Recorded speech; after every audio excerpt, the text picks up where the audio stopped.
The National Assembly had a second opportunity to determine the fate of a constitution amendment bill seeking to enforce the gender equity principle through affirmative action. Speaker Justin Muturi had last week directed a repeat vote after the Constitution Amendment Bill of 2015 failed to garner the requisite two-thirds majority on the implementation of Article 27 of the Constitution, barring either gender from occupying more than two-thirds of either elective or appointive public offices.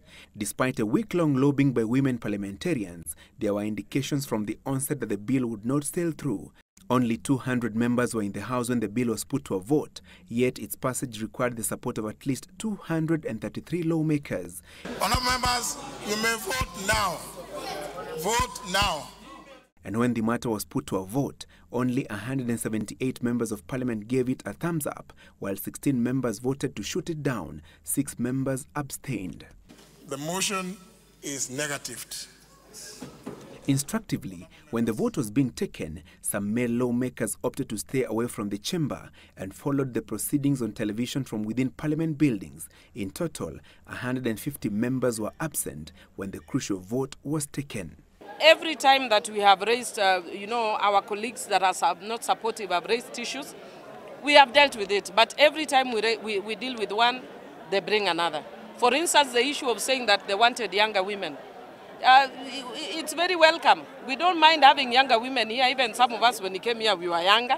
Now we are old.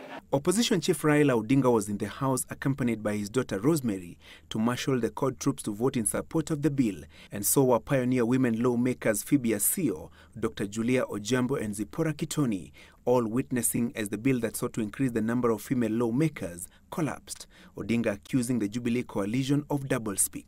But today, unfortunately, we did not see the tyranny of numbers, which is all the times abused in this parliament when Jubilee's interest is at stake.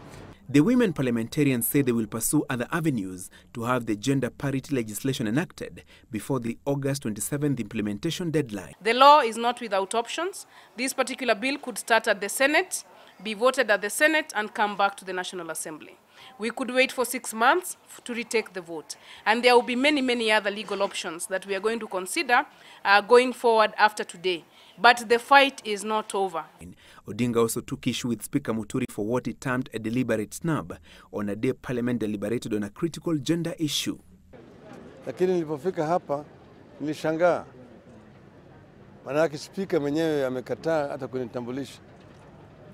Anatambulisha mabunge kutoka Uganda, alafu anasema Wakenya wengine vile vile wako hapo. Yani hiyo tayari ilinionyesha vile serikali yenyewe ilikuwa na hisi. Manake kwa nini Speaker hakatai kutambulisha waziri mkuu wa taifa la Kenya ambaye amefika katika bunge lake? The bill that failed today can only be reintroduced in the House after 6 months. Francis Gachuri, Citizen Live at 9.